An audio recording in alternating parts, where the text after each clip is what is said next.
Hello guys, j'espère que vous allez bien. Bienvenue chez Ladoa, It's About Everything. Et vous savez, depuis quelques temps, on voit beaucoup de ingratitude.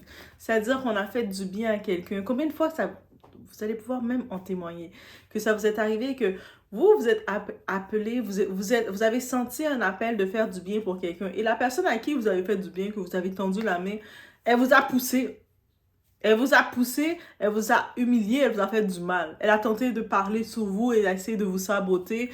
Elle a, derrière votre dos, elle racontait aux gens que vous étiez la pire des personnes, alors que tout ce que vous avez fait dans la vie de la personne, que quand elle était dans cette déboire, elle était dans son karma, vous avez bêtement essayé de vous arrêter pour l'aider. Et là, qu'est-ce qu'on vient, dans l'éveil, qu'on commence à avoir, l'éveil de conscience, il y a des gens, on les voit dans une certaine situation, mais on n'est pas appelé à les aider. Et de toute façon, l'appel à l'aide, pour aider quelqu'un, il faut que la personne ait le vouloir d'être aidée. Il y a des personnes qui viennent vers vous, ils ne viennent pas pour être aidés. Et il faut, dès qu'on réalise le tout, on prend un moment de lâcher prise, on réalise que ce n'est pas tout le monde qui vient vers toi pour être aidé, mais c'est déjà un soulagement pour nous. On est chez Ladoa, It's About.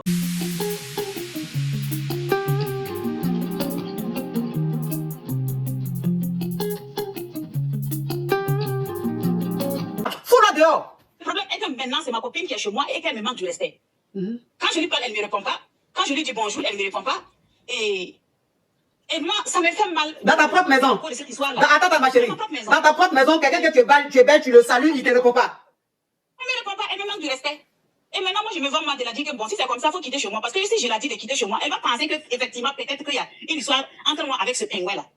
Moi, le problème, c'est parce que je ne veux pas que elle pense de ça et qu'elle met ça dans sa tête. Que je veux seulement qu'elle n'a qu'à se ressaisir, rester tranquille. Si elle veut trouver une maison, elle sort et puis elle va continuer sa relation ailleurs.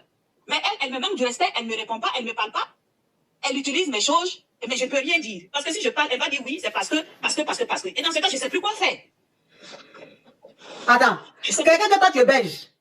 Elle aujourd'hui, elle est dans ta maison, tu la salues, elle ne répond pas. Elle te manque de respect. Donc ça veut dire que toi-même dans ta propre maison, quelqu'un que tu es belge t'indispose. Oui. Mais on est où là? Maintenant, si moi je dis, si je la dis, il faut partir. Moi, je sais qu'elle va dire que oui, que c'est parce que peut-être qu'en réalité, j'ai une relation avec son je ne sais quoi là, que je lui dis de partir. Et du coup, je suis coincée comme ça dans mon cœur. Mon cœur palpite comme ça. Ma chérie. Quand je pars au travail, même, je n'arrive même pas à travailler. Je pense, je dis, mais comment je vais faire? Parce que dans ce cas-là, comment je vais faire? Parce que si cette histoire était passée et qu'elle ne me manquait pas du respect, moi, je pouvais la tenir chez moi jusqu'au moment qu'elle veut, sans problème. Si le gars là ne la veut pas ou si le gars là c'est pas un bon gars, ça c'est pas mon problème. Mais elle, je ne voulais pas la perdre comme amie et je ne voulais pas aussi la mettre dehors et arrêter de l'aider va me faire mal. Mais qu'elle me manque de respect maintenant là, c'est ça que je ne supporte pas. Mais attends. C'est ça que je ne supporte pas. Mais j'ai dit, elle là, elle est qui pour toi ou bien quand tu vas la mettre dehors là, ça va changer quoi dans ta vie ou bien tu cherches le restant de la femme la plus parfaite du monde? Non, en fait, c'est parce que moi, au moment que moi je l'ai pris, elle était venue en Italie et elle est partie en France sans faire ses papiers. Et quand elle est partie en France, elle a essayé de faire les papiers et on a refusé parce que... Mais là, t'as parlé un peu en code, hein, ma chérie. D'accord. Donc, comme elle avait déjà essayé, puis ça n'a pas marché, elle est revenue ici. Et quand elle est revenue, le camp ne la voulait plus. Et elle se trouvait un peu à la rue. Pour moi, ça me faisait mal de voir qu'elle est une jeune femme et qui est à la rue, ça ne m'arrange. C'est pas bon. Je l'ai pris chez moi, je l'ai fait venir chez moi, je l'ai logée, je l'ai nourrie. Elle est restée, elle a fait au moins plus de 5 mois sans travail. Je faisais tout pour elle. Jusqu'à cette dessous, j'achète tout. Juste pour l'aider. Et qu'à partir de quelques semaines, de quelques jours de cela, elle commence à me manquer de respect à cause de quelqu'un que je n'ai rien, absolument rien dans mon cœur pour cette personne et que je ne veux rien faire avec cette personne. C'est ça qui m'énerve en fait. Ah non. Ah non, moi c'est la première fois que j'entends ça. Hein. C'est-à-dire que quelqu'un que tu es belge chez toi, quelqu'un à qui tu rends service, la personne t'indispose. C'est-à-dire que toi-même quand tu finis de travailler, que tu dois rentrer dans ta maison, que tu payes là, ton cœur bat, tu es mal. Alors vous voyez un peu, quand on dit pervers narcissique, il y a son femme là. C'est ça là, la dame en train de vivre. Ça veut dire qu'elle a hébergé une perverse narcissique. Elle a hébergé une PN. Donc ça veut dire que la PN est en train de renverser la situation. Ça veut dire que c'est elle maintenant qui est devenue le dominant chez la dame. C'est elle qui dispose. Et elle met la dame dans une situation où la dame même a peur de la mettre dehors. C'est-à-dire la dame même dans sa propre maison, elle est petite. Et celle qu'on héberge là, c'est elle qui est zélée dans la maison, ma chérie. Tu cherches quel barassa. Tu penses que si Dieu doit te bénir là, c'est pas celle-là, il va passer pour te bénir. Tout ce que tu es en train de faire à celle-là, zéro, ça va rien te donner. Ça paye pas. Ça paye pas. Il y a des gens là, il faut les laisser dans leur merde. Faut même pas vouloir les aider parce que c'est eux qui deviennent ton sorcier. Il y a des gens là, tes problèmes commencent par eux. Quand tu veux les aider, c'est-à-dire quand ils rentrent dans ta vie là, ils vont foutre la merde dans ta vie, c'est ça là qui est chez toi. Tu vas foutre toi ça, fous-la dehors. Tu la mets dehors. Dès aujourd'hui, tu viens à prendre ses bagages, elle va quitter chez toi. Elle n'a qu'à prendre ses bagages. De toute façon, quand elle est venue ici, là, ce n'était pas pour rester chez toi qu'elle est venue. Elle est venue se chercher, c'est l'aventure. Donc, si elle va se faire ses retours dehors, là, il y a des assistantes sociales, il y a le gouvernement qui est là, qui s'occupe de ces genres de personnes-là. Elle va aller, elle sait où elle va arriver. Ou bien si elle n'a qu'à aller dormir chez son yougo, son plaisantin, qui est venu vous monter là. Elle n'a qu'à aller dormir là-bas. Toi, plus jamais. Plus jamais. Quand tu rentres chez toi, tu me prends ses bagages, elle n'a qu'à partir. D'accord. Sinon, là, c'est dans ta nourriture, c'est là-bas mettre quelque chose, tu vas dire. C'est moi qui te dis ça. Ok. Fous-moi ça à la porte. Donc ici, on voit, c'est un témoignage d'une femme qui appelle la coach pour parler de son mal-être. Elle, actuellement, elle est dans sa maison. Vous savez, on dit protéger votre maison. Ce n'est pas tout le monde qui doit rentrer chez vous. Il faut protéger son énergie. Peu importe que vous êtes dans un petit appartement, vous êtes dans une grosse maison, peu importe votre état, dès que c'est votre maison, que vous avez la possibilité d'avoir votre état à vous, votre espace à vous, ça doit être préservé. C'est pas tout le monde qui peut faire des plans rentrer chez vous. Et c'est la preuve. Donc là, maintenant, elle a cette amie, cette personne qu'elle voit, cette femme qu'elle voit un peu à la rue, qui est venue se chercher au pays, qui est à la rue, qui a nulle part où aller, il n'y a personne pour l'aider. Et elle l'accueille chez elle en se disant, tu sais quoi, c'est pas évident ta situation, tu es une femme en plus, il peut t'arriver des choses. Tu sais, toi, tu penses au bien, à la sécurité d'un autre inconnu. Une chose qu'il ne faut pas faire. Tu ne peux pas te mettre à la place, tu peux avoir de l'empathie pour quelqu'un, mais tu te mets à la place de quelqu'un que tu prémédites tout, ça ne va pas aider la personne. Donc là, elle commence à torcher cette femme-là, la personne qui est chez elle, qui est son amie, elle reste chez elle. Quand quelqu'un reste chez toi, ça veut dire que déjà, tu n'es pas complètement dans ton intimité parce que tu as un étranger chez toi.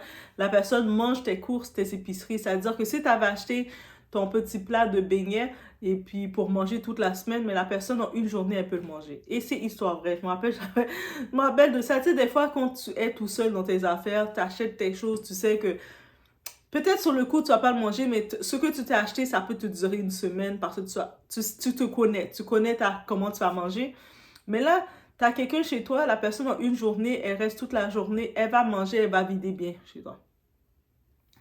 La personne, elle n'a même pas de gêne d'ouvrir le chauffage à plein volume. Elle n'a pas de gêne de laisser toutes les lumières ouvertes. Elle n'a pas de gêne de faire le bruit qu'elle veut. Elle va même recevoir des gens chez toi. Bref, elle va se mettre à l'aise chez toi. Et là, maintenant, si toi, tu lui fais des reproches, tu vas être accusé comme, mais tu me fais des reproches à cause que je suis chez toi. Donc, ils vont même en plus de ça te faire sentir que tu es en tort, tu n'as pas le droit de lui faire des reproches, tu l'as accueillie assez plat comme elle est. Et, bref, mais là, le cas de cette situation-ci, cette femme, cette femme qui est à la rue, qui a nulle part où aller, qu'elle a recueillie, qu'elle aide, elle a rencontré un gars, mais un gars insignifiant. Vous savez, il y a des types qui viennent dans votre vie, ils sont insignifiants dans votre vie. Donc, ils ne vous apportent rien. Ces types-là, ils le disent clairement, moi, je vais rentrer dans ta vie pour te faire perdre ton temps. Ils ne t'apportent rien. Mais par contre, ils vont vous faire perdre votre temps. Ils vont vous faire perdre votre plan. Ils vont vous faire perdre votre sommeil. Ils vont vous faire perdre vos capacités. Donc, vous étiez là, vous étudiez. Au lieu d'être concentré à étudier, ils vont dire non, tu dois être concentré pour me divertir. Donc, ils sont des distractions. Et ces types-là, il n'y a même pas de plan d'enfant, il n'y a pas de plan de mariage, il n'y a pas de plan, même pas de mariage, il n'y a même pas de plan d'enfant, il n'y a pas de plan de projet, mais ils sont juste là pour vous distraire. Et là, elle commence à... Cette femme-là, elle est chez elle, chez l'autre fille, elle fait de la jalousie dans la maison de l'autrui. En plus de ça, elle lui fait de l'attitude. Toi, tu accueilles quelqu'un chez toi qui te fait de l'attitude, qui te fait te sentir mal. En plus, toi, tu te sens encore plus mal parce que quand on est avec un ingrat, c'est nous qui avons les émotions. L'ingrat n'a pas d'émotions. Donc, nous, on se sent mal. On est comme, ah, mais je peux pas mettre l'ingrat dehors. Qu'est-ce que le monde va dire? Tu sais, c'est comme ça se fait pas. La personne va se retrouver dehors. Je suis obligée de supporter. Mais vous êtes dans votre maison, vous n'êtes pas à l'aise. T'imagines? C'est pour ça que je vous dis, protéger chez vous. Même si tu veux aider quelqu'un, tu veux aider un adulte, mais tu ne dois pas aider un adulte et ouvrir la porte de chez toi. Ça, c'est clair. Tu rencontres quelqu'un, un type, la première chose qu'il a comme intérêt, son seul désir, il veut rentrer chez toi. Il doit venir chez toi. Je dois venir chez toi, je dois venir m'installer chez toi. Il est déjà en train de repérer qu'il doit s'installer chez toi. Ça ne marche pas. Ça ne peut pas fonctionner. Comment tu es trop chaud pour venir chez moi? Toi, tu sais déjà que chez toi, c'est protégé. Tes portes sont fermées, mais c'est chez moi que tu veux venir? Chez vous, comme vous allez comprendre, c'est là qu'il y a votre énergie. Vous ne pouvez pas laisser n'importe qui rentrer chez vous.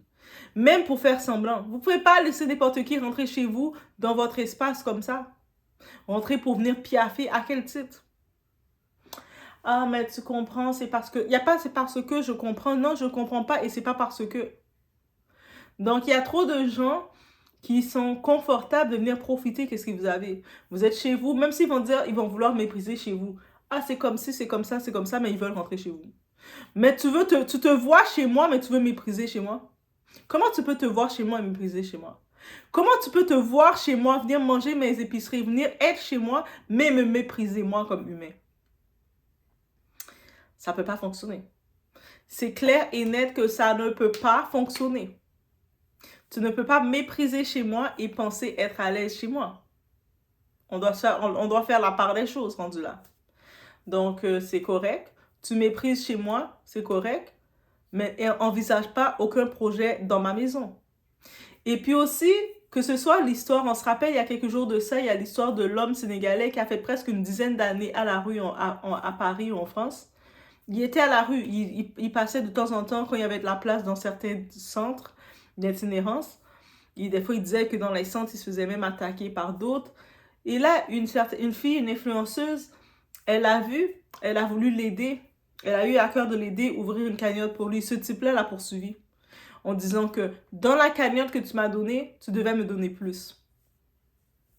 Quand vous voyez ça, vous vous dites, hé! Et ce type-là, en plus de ça, il calculait, s'il y a eu tel nombre de personnes qui ont donné 20 euros, j'étais supposée avoir tel montant. Mais quand tu étais à la rue pendant une dizaine d'années à la rue, est-ce que chaque personne qui passait devant toi te donnait 20 euros? Les ingrats, ils pensent pas à ça. Des fois, sur les réseaux sociaux, il y en a beaucoup qui viennent demander de l'aide. Demander de l'aide quelconque. J'ai telle situation, problème de mon loyer, tel problème, perdu mon emploi. On entend toutes les situations, on a toutes des problèmes. C'est déjà, il faut une force de caractère de pouvoir venir s'afficher et demander de l'aide. Et là, tu demandes de l'aide et des personnes sont touchées et décident de sortir un peu de leur argent, sortir un morceau pour te donner. Le morceau, même si c'est $1 qu'ils te donnent, tu dois le prendre. Mais eux autres, ils le prennent et quand ils ont fini de prendre l'argent, ils sont arrogants avec toi. C'est pour ça maintenant, ça commence à se dire, mais comment on peut aider les gens?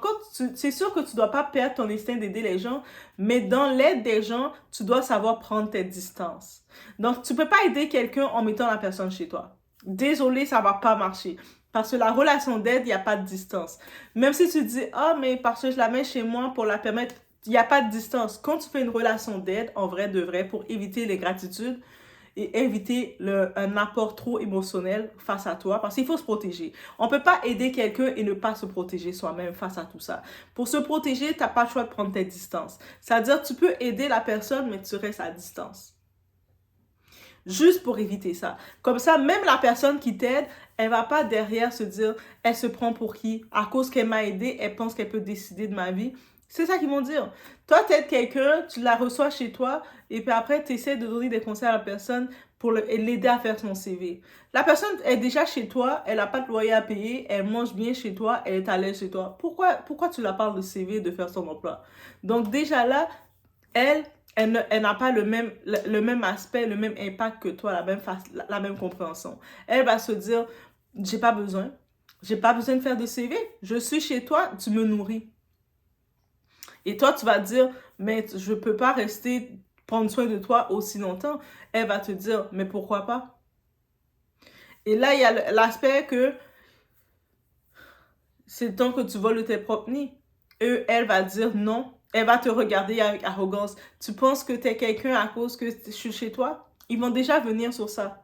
C'est pour ça que qu'est-ce que j'ai pu comprendre en 2025 avec toutes les expos, les ingratitudes des gens qui font des cagnottes, venir pleurer, demander de l'aide, qui font des ci, qui font des ça. Et quand ils ont l'argent, ils ont encaissé l'argent, ils insultent. Toi, t'es comme, attends, c'est pas cette personne-là qui pleurait qui avait besoin de l'argent pour pas se faire expulser ou quoi que ce soit. Et maintenant, c'est elle qui m'insulte. Eh oui, j'ai vu des personnes insulter les gens. Il y a quelques temps, on la voyait en larmes. Oh my God, je vis telle situation, c'est compliqué. Le monde en toute priqueur commençait à faire des cagnottes, sortir leur argent pour l'aider. Quand l'argent était encaissé, quelques temps plus tard, la même personne qui insultait les gens. J'étais tellement choquée, j'étais comme, hein? C'est pour ça que oui, on peut aider. Je ne dis pas d'arrêter d'aider, mais on doit se préserver et se protéger quand on aide. On ne peut pas juste aider quelqu'un et puis laisser ne pas prendre cette distance. La relation d'aide, c'est vraiment en plus dans ce que j'étudie, on parle de ça, la relation d'aide, et ça fait partie des principes qu'on doit développer, d'apprendre à prendre cette distance. Oui, les distances physiques, les distances de tout. Et aussi apprendre à reconnaître son admissibilité, sa disponibilité réelle. Quelqu'un vient te demander de l'aide, c'est pas parce que j'ai ma maison comme ça que je vais juste te prendre et te mettre chez moi. Peu importe le tout. Dans ma disponibilité, dans ma protection à moi, te mettre chez moi comme ça, ce n'est pas une bonne chose pour moi. Ce n'est pas une bonne chose pour ma sécurité, ce n'est pas une bonne chose pour mon état à moi, pour ma recherche d'énergie, ce n'est pas une bonne chose pour rien du tout. Par contre, tu regardes qu'est-ce que je peux faire à ce niveau. Si tu es en mode d'action, on ne peut pas aider quelqu'un en pensant donner tout à la personne, faire la personne changer. Et ça, je l'ai repéré tout de suite. Tu sais, des gens qui viennent raconter leur situation, mais tu vois une chose, ils ne veulent pas changer. Je l'ai vu tellement de fois et moi, je ne comprenais pas. J'étais comme, mais voici, attends, laisse-moi t'aider, je vais faire ton CV pour toi. Laisse-moi t'aider, j'ai trouvé un emploi pour toi. Laisse-moi t'aider, j'ai fait ci pour toi. La personne n'a pas besoin de ça. Donc, toi, maintenant, tu peux dire, regarde, j'ai trouvé une liste de numéros d'organismes qui peuvent t'aider à faire ton CV ou chercher un emploi. Voici, tu peux les appeler. C'est comme ça que tu vas aider la personne. Tu prends tes distances, tu te protèges et tu donnes l'information. Tu pousses l'information à la personne. Si tu dois aider la personne en l'écoutant parler, tu dois aussi être disposé à l'écouter parler. C'est-à-dire que je sors du travail, je sors d'une grosse journée, je suis épuisée. Toi, tu as envie de venir me raconter. Toi, j'ai envie de te raconter mes problèmes. Mais moi, désolée, je ne suis pas disposée pour le moment. Laisse-moi du temps un peu. Je viens d'arriver du travail, j'ai besoin de relaxer. Quand je suis bien conditionnée, on va pouvoir en discuter. Aussi simple que ça.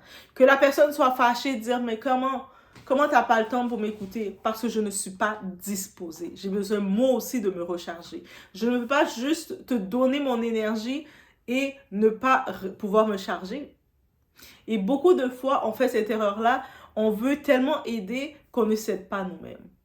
Donc, cette femme-là, elle reçoit cette femme chez elle qui reste plusieurs mois. Et puis, ils n'ont même pas de lien. En plus, la coach l'a demandé. Ça, elle a dit, est-ce qu'il y a un lien ensemble? Parce que ok, tu veux avoir le titre. Parce que beaucoup de monde, on a tellement été conditionnés, que ce soit par nos familles au pays, que ce soit par autour de nous, d'avoir l'emblème de la bonne personne. Tu dois être la bonne femme, tu dois être la bonne fille, tu dois être la bonne épouse, tu dois être la bonne mère, tu dois être la bonne chrétienne, la bonne religieuse. On te met tellement ce titre d'être la personne parfaite, une fausse perfection qui n'existe pas. Donc, on se conditionne à se faire du mal. On se conditionne à vouloir nourrir l'ennemi. Quelqu'un qui a vécu dans un foyer où il a vécu tout type d'abus et la personne finit par s'en sortir. Mais tu t'en sors et puis on va s'attendre à ce que tu dois être une bonne personne et c'est toi qui dois venir devant la personne pour torcher la personne qui t'a créé ces abus-là, qui t'a rendu difficile. Juste pour avoir le titre de la bonne personne, la personne parfaite aux yeux de personnes qui sont loin d'être parfaites. On doit cesser de créer ce mythe-là, de vouloir créer le mythe d'être la bonne personne. Je suis tellement une bonne personne, j'ai pardonné mes bourreaux. Combien de personnes se retrouvent à recueillir, à devoir torcher la personne qui les a abusés, la personne qui a amené leur trauma et jusqu'à maintenant, même quand ça va mieux dans leur vie, ils ont encore des traumas. Ils ont encore des moments de panique. Ils ont encore des crises de panique et d'anxiété chez eux à cause de ces personnes-là. Et par contre, c'est encore eux qui doivent venir devant ces personnes-là pour dire « Je te pardonne, tiens. » On n'a pas à faire ça. Donc, tu n'as pas à faire ça. Il n'y a aucun type de... Même si tu recueilles quelqu'un pendant 1 an chez toi, tu commences à torcher une personne, tu commences à tout faire pour une personne, tu ne vas jamais avoir le titre de perfection. Combien de personnes, j'ai vu plus de personnes que j'ai aidées ou j'ai vu qu'on a aidé qui derrière se sont retournées pour essayer de te saboter que le contraire. Et je le dis, que j'ai grandi, que je voyais mes parents, ma mère et mes parents, surtout ma mère qui avait l'esprit de Teresa, qui veut aider tout le monde, nourrir tout le monde, et même tant qu'à prendre la nourriture de son assiette pour le donner aux gens. Et j'ai vu les mêmes personnes autour parler sur son dos de la saboter. J'ai vu les mêmes personnes mépriser ses propres enfants qu'elle mettait. Je grandissais, je voyais ça. Je le voyais, je voyais ces trahisons-là. Les gens qui parlaient mal de ses propres enfants, de nous et d'elle-même. Elle est une gaspilleuse. Regarde comme ça, elle pense qu'elle a trop d'argent, c'est pour ça qu'elle veut nourrir tout le monde. Et ma mère qui avait le désir de montrer, je suis une bonne personne. Bonne personne à quel titre? Les mêmes personnes que tu nourris, c'est eux autres qui font des blagues par derrière sur ton dos. J'ai grandi en étant traumatisée en voyant ça. C'est-à-dire que même si je peux développer de l'empathie, je prends mes distances. Je ne vais pas prendre une personne adulte comme moi qui décide de quitter son village, son pays, pour venir en Occident. Bravo, félicitations. Et que maintenant, qui vient, qui n'a aucun plan, qui a cherché aucune famille, aucun proche, aucun plan, qui marche à la rue, et c'est moi qui vais la prendre, la mettre dans ma maison. Encore une fois, vous allez rire. Même si j'aurais 4 chambres vides, même si dans une des chambres, c'est mon chat qui dort. Dans l'autre chambre, j'ai mon chien qui dort. J'ai la chambre de mon chien à une chambre, mon chat à une chambre. Je te prends pas, je te mets pas chez moi comme ça. La maison, ta maison, ça doit tellement être ton centre à toi. C'est ton énergie. Là, toi, on sait pas qu'est-ce que tu as fait. Toutes les démons qui se promènent avec toi, puis je te prends, je te mets dans ma maison. Et quand je te mets dans ma maison, tu me respectes pas là. Toi, tu vas m'insulter. Toi, tu vas me saboter. J'en ai vu des personnes que j'ai aidées. Et quand je me retourne, ces mêmes personnes-là, leur karma les sert. Et puis elles-mêmes, elles vont pas pouvoir évoluer. Pourquoi? Parce que leur karma les sert. Quand tu veux t'attaquer à quelqu'un qui t'a pas fait du mal, ton karma te sert. C'est même pas la personne qui va te servir. Ton propre karma, les propres esprits vont se retourner contre toi. Et ça, c'est une vraie réalité. Où ce que je les voyais, que tu les aidais, je les torchais, je les aidais tellement que je vidais ma propre énergie. Je m'épuisais moi-même mentalement à force de vouloir les aider. Et ces personnes-là, derrière, elles sont en train de parler sur mon dos, en train d'inventer des choses sur moi, en train de vouloir maudire ma vie, en train de vouloir faire je ne sais trop quoi. Je l'ai vu, que ce soit par moi et autour de moi, j'ai grandi dans des foyers comme ça. Où ce que les mêmes personnes qui t'aidaient derrière, ils sont en train de te saboter, faire des plans, des complots, briser le tout. Donc, ça veut dire qu'on doit arrêter l'esprit du sauveur. Je veux sauver tout le monde. La seule personne que tu peux et que tu dois sauver dans ce monde, c'est toi-même. Tu es là pour sauver toi-même. Maintenant, tu peux accompagner quelqu'un. Tu peux avoir une relation d'aide, accompagner quelqu'un, mais accompagner quelqu'un ne veut pas dire que tu fais le travail. C'est comme si tu arrives, on te dit tu vas aider les enfants à faire leurs devoirs. Et puis moi, je décide pour aider l'enfant à faire leurs devoirs, je prends le papier, j'écris leurs devoirs pour eux. À quel point que j'ai aidé cet enfant-là. Cet enfant-là, oui, il va avoir une bonne note à l'école, mais quand c'est le temps des examens, pendant tous ses devoirs, il avait des bonnes notes, mais quand il arrive pour les examens, il fait des zéros. Je ne l'ai pas aidé.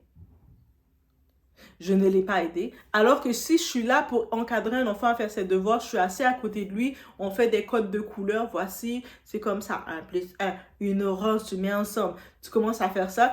Crois-moi, cet enfant-là, il va se rappeler de cet exercice-là et quand c'est son examen, il va faire une orange égale 2, 2. Et puis il va faire comme ça, il va réussir.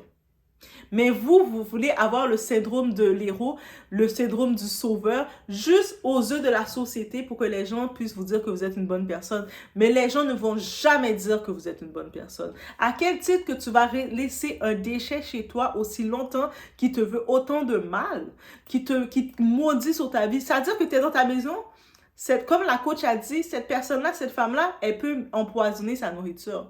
Ça a été fait, il y a des cas divers, ça a été fait. La personne qu'elle avait logée a empoisonné sa maison. Ou sinon, je sais, avec les familles au pays, ils essaient de créer des faux sentiments de « tu dois sauver la famille ». Comment je peux sauver un adulte? Toi, tu es un adulte, tu as tout ton poil bien corchu sur toi qui pousse sur ton corps et c'est moi qui dois te sauver. Faut qu'on arrête ça. Faut qu'on arrête cette vision, cette demande. Je n'ai pas à te sauver, je n'ai pas la possibilité de te sauver. Va prier, va demander à Dieu. Même dans la Bible, ça dit, oui, c'est vrai. Demander à Dieu, il va donner, mais il dit aussi de l'action. La prière est activée avec de l'action. Tu pries et tu fais de l'action. Mais beaucoup de gens, ils restent assis, ils prient. Dieu va faire. Dieu, j'ai besoin d'une job. Dieu va faire. Quand tu vas aller dire, hey, il y a des ateliers qui apprennent à faire ton CV. Si tu veux, je peux t'aider à faire ton CV. Si tu veux, on peut se coacher pour pratiquer lors d'une entrevue les questions qu'il peut avoir. Eux vont dire, non, non, non, c'est correct. Dieu va faire. Une personne comme ça, tu vas l'aider dans quoi? Alors que même dans la Bible, ça dit que la prière est activée avec une action. Tu ne peux pas activer la prière si tu ne fais pas d'action. Donc, ça veut dire que tu veux une job, tu ne vas pas regarder tes formations que tu dois faire pour être compétente. Tu ne vas pas regarder ton CV qu'il est correct, qu'il est bien, que les fautes d'orthographe, il est correct. Tu vas même pas regarder, au moins faire des recherches sur les compagnies pour ce travail lors de l'entrevue pour au moins avoir 2-3 petits points. Mais par contre, c'est Dieu qui va faire. Et ces personnes-là, tu vas les aider comment? Parce que ces personnes-là ne veulent pas d'aide. Et ces personnes-là, même quand tu vas leur donner quelque chose, elles vont avoir du ressentiment. À force de nourrir l'humain, l'humain est ingrat. Juste, c'est toujours toi qui apportes la nourriture. Si la personne a envie de manger du saumon, mais toi, ton budget, tu n'as pas d'argent pour du saumon, tu dis, ah, mais non, j'ai pas l'argent pour du saumon, là, on va manger du bœuf. Ou on va manger du cabri, ou on va manger du poulet. La personne, elle te regarde déjà avec méprise. Parce qu'elle dit, elle a de l'argent, et puis moi, je veux manger du saumon, elle m'achète pas mon saumon. Parce qu'elle va déjà se mettre en tête que tu lui dois ton argent. Donc, on arrête ça, on protège son foyer. Arrêtez votre esprit. Là, je sais que c'est compliqué. C'est la même façon que l'amour-misère. On nous a tellement mis en tête qu'on doit torcher tout le monde pour être des bonnes personnes qu'on ne sait plus comment aider. Mais on arrête ça. Je vous laisse sur ce. Faites attention à vous.